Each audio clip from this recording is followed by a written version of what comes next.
लेकिन आने वाली पीढ़ी को कुछ नहीं दे रहा है। इसलिए मैं आपसे कहना चाहता हूँ, और इसीलिए मैं एक स्लोगन कहता हूँ, हर जगह कहता हूँ, यहाँ भी कह रहा हूँ कि दया नहीं अधिकार चाहिए और भारत को संविधान का राज चाहिए। कि हमको दया मत दीजिए, हमको अधिकार दीजिए, हमको ताकत दीजिए, क्योंकि हम हुक्मरान हैं, हम तो शासक हैं, हम तो शासक, हमने देश में हुकूमत की है, आजादी से पहले भी की है। हम राजा रजवाड़े खानदान के हैं, महाराजा बिजली पासी की संतानें हैं, और उत्तर प्रदेश में तो हम लोगों ने राजपाट किया है। लेकिन इधर बीच लोकतांत्रिक व्यवस्था में हम लोग बढ़ते गए, बिखरते गए, इधर उधर जाते गए, अपने अपना हित देखते गए, और हमने उस संविधान की तरफ, देश की तरफ ध्यान नहीं दिया। उसका परिणाम निकला कि हम लोग भटकते चले गए।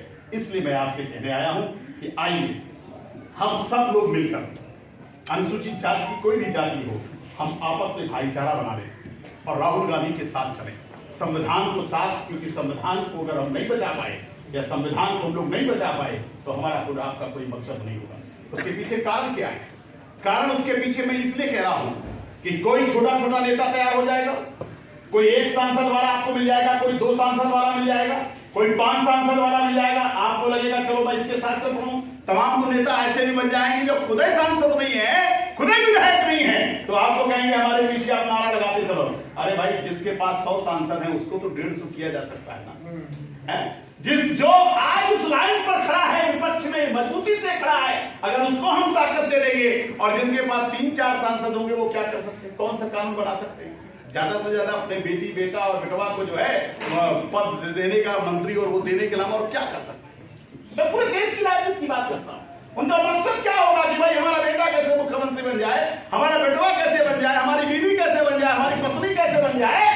इससे देश का भला होने वाला नहीं है। इसलिए मैं आपसे कहना चाहता हूं, राहुल गांधी जी ने अपना बहुत बड़ा त्याग किया है। उनका गुनाह केवल इतना है कि वो प्रधानमंत्री के घर में पैदा हुए।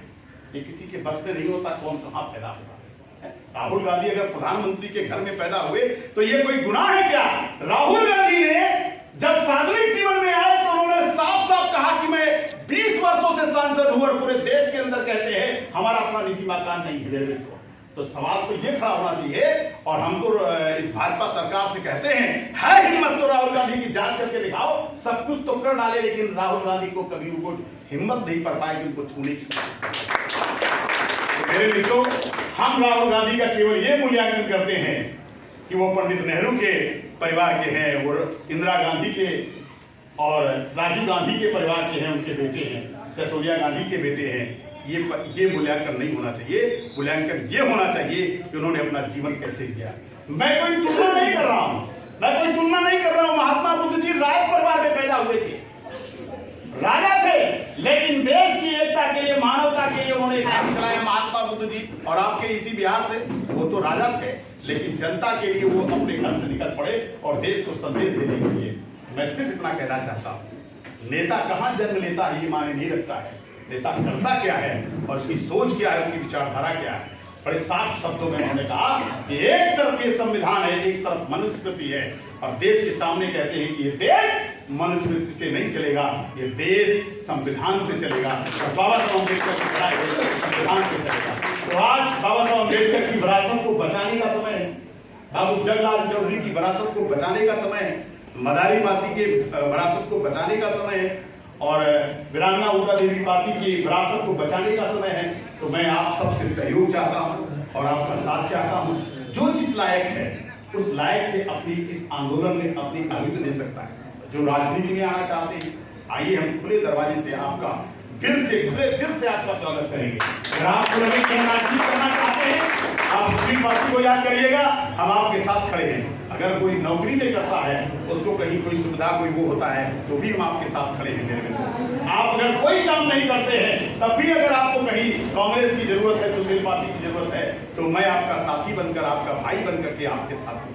लेकिन एक बात मैं आपसे फिर दोहराना चाहता हूँ कि आइए इस आंदोलन में हमको आपको अपनी भूमिका अदा करनी चाहिए, और अपने महापुरुषों का जितनी ताकत से आप स्मरण करेंगे, आपको उतनी ऊर्जा मिलेगी, क्योंकि हमारा इतिहास ही गौरवशाली है।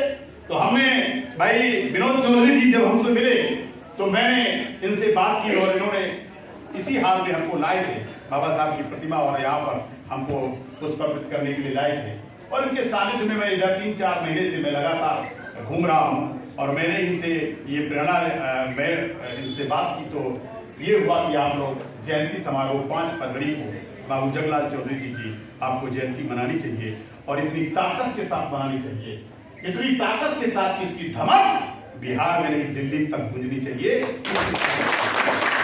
समाज को संगठित करने का इससे बढ़िया वो होता कि जब जिसका इतिहास गौरवशाली है तो उसको आपको गांव-गांव तक पहुंचाइए। और जैसे मैं 700 किलोमीटर दूर आपके बीच में आप गया हूं, ऐसे ही आप लोग जिला जिला जाना शुरू करिए। भाई मैं तो बहुत अभी बिहार के बारे में नहीं जानता हूं, कांग्रेस का सिपाही होने के नाते कांग्रेस का काम कर रहा हूं, लेकिन आप लोग चाहिए कि टीम बना लीजिए, 4-5 लोगों की टीम बना लीजिए और तारीख निर्धारित करिए कि किसी दिन हमको जो है वैशाली जाना है, किसी दिन गया जाना है, किसी दिन नवादा जाना है।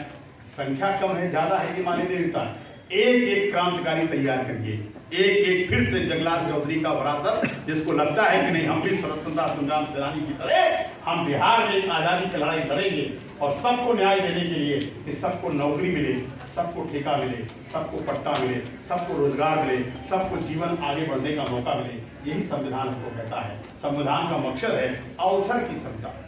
इस देश में जब तक समान अवसर नहीं मिलेगा तब तक ये देश आगे नहीं बढ़ सकता है। यही जननायक राहुल जी चाहते हैं, यही हमारा संविधान चाहता है। और इस समय जो संकट खड़ा है वो एकाधिकार की तरफ है। एक उद्योगपति है तो सारा खजाना उसी के लिए है। मैं नाम नहीं लेना चाहता, लेकिन इस देश में संकट खड़ा है कि अगर टेंडर पड़ेगा तो उसी को सब कुछ हो जाएगा। तो ये जो संकट खड़ा है एकाधिकार वाला, ये लोकतंत्र का विरोधी शब्द है। एकाधिकार, तो जी एकाधिकार को खत्म करने के लिए हमारे महापुरुषों ने लोकतंत्र की लड़ाई लड़ी थी, तो आज फिर से लोकतंत्र की लड़ाई लड़ने की जरूरत है। संविधान हमको प्रेरणा देता है कि आइए फिर से हम लोकतंत्र के लिए लड़ने के लिए। अब जितने लोगों को लगता है कि नहीं हम ईमानदारी से लोकतंत्र की लड़ाई लड़ेंगे और अपनी विरासत को बचाने का काम करेंगे, बाईमानदारी हाथ उठाइए, दिल से पक्का करें। मेरे कहने से ना उठाइएगा कि मुझे सामने देखकर बहुत अच्छा लगा कि आप लोग जो है मैं विनोद चौधरी जी आपसे अनुरोध करूंगा कि आप अपनी टीम बना करके और जहां मुझे कहेंगे मैं आपको आश्वस्त दे रहा हूं, आप मुझे जिस जगह बुलाएंगे मैं आपको वचन देता हूं, आप जहां भी जिस जगह पर बुलाएंगे सुशील पासी विनोद चौधरी जी के साथ आपके साथ खड़ा नजर आएगा। आप बुलाएंगे जिस जनपद से कहेंगे, नवादा कहेंगे, नवादा से जहां भी बुलाएंगे और जिस जगह भी जाएंगे उस जगह में आपके साथ चलने का काम करूंगा। लेकिन आइए हम सब लोग मिलकर इस संविधान को बचाने की लड़ाई लड़ें और अपनी विरासत को जो है फिर से जिंदा करें और साबित करें, क्योंकि हमारे कांग्रेस के लोगों ने आप पर सदैव भरोसा किया। मैं नाम नहीं लेना चाहता हूं, प्रदेश अध्यक्ष भी बनाया, आप हमारे आपके समाज के व्यक्ति को ही प्रदेश अध्यक्ष बनाया था। जगलाल चौधरी से जो विरासत चलती है वो आज तक लगातार कांग्रेस उसको चला रही है। हम चाहते हैं इसको आगे बढ़ाने का काम करेंगे। बहुत बहुत धन्यवाद, बहुत बहुत धन्यवाद।